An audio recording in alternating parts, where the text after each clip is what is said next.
Thank you, Madam Deputy Speaker. Members opposite claim that theirs is the party that stands up for Australian workers' rights. They reckon that they have a monopoly on protecting workers' interests. But that old claim is starting to wear very, very thin, Madam Deputy Speaker. It's a claim based not on their actions in the present, but on their rose-coloured memories of the past. It's a tired claim, a threadbare and out-of-date claim. Today, led by a man who has spent most of his life giving workers' rights away, it is nothing short of laughable. In reality, the Labor Party's interest in protecting Australian workers has long been consigned to the dustbin of history. They cynically depend on the loyalty and the faith of Australian workers while they shamelessly sell them out in their own interest and for the benefit of their union masters. The evidence is overwhelming. In every portfolio, a black record of tireless effort to stop new jobs being created, reduce freedom and choice and defend union exploitation. One area where the bankruptcy of Labor's pretence is most clear is on the question of 457 visas. 457 visas were designed to support the Australian economy by allowing employers to fill rare critical skills shortages in their workforce. They were supposed to help Australian workers, not harm them.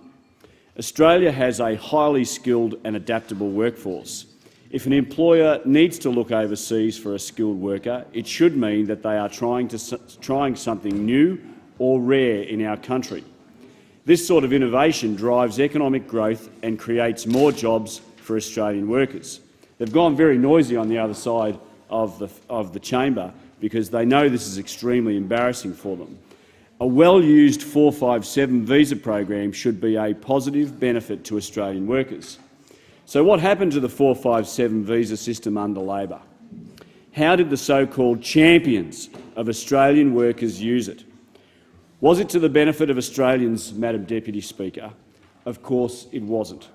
Labor, including during the time that this Leader of the Opposition was Employment Minister, oversaw record numbers of 457 visas granted, more than 110,000 of them in a single year under the Leader of the Opposition.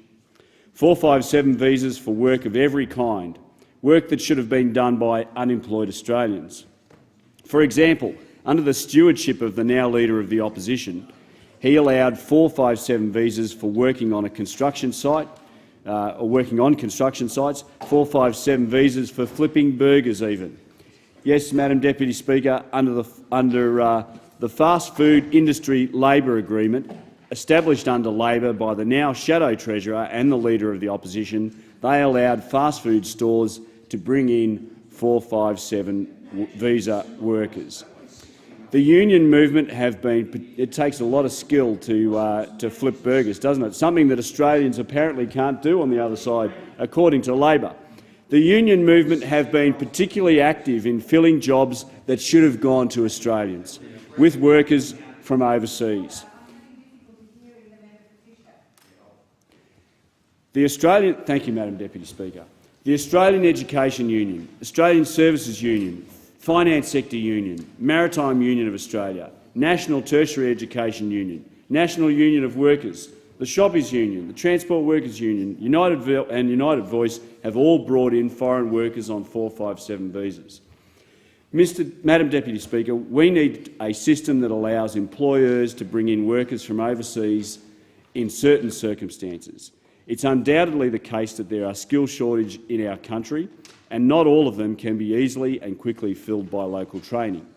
In emerging fields of enterprise and technology and in highly specialised roles, we need to bring people to ensure that we can stay up to date and exploit new opportunities.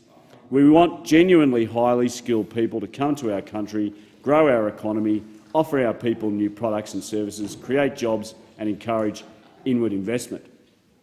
But we need to achieve that in a way that puts Australian workers first. We need to make sure that every foreign worker is adding something to our workforce rather than taking it away. I therefore want to ask the Minister 3 questions. Would the Minister please outline what steps the government is taking to ensure that highly skilled foreign nationals will continue to be attracted to work in Australia but will not be a substitute for Australian workers? Secondly, what are the key differences between 457 and the new TSS visas? And what's the rationale for the new 2-year work experience requirement? If this wasn't already a requirement, what was there to stop foreign graduates from competing with Australian graduates for entry-level jobs?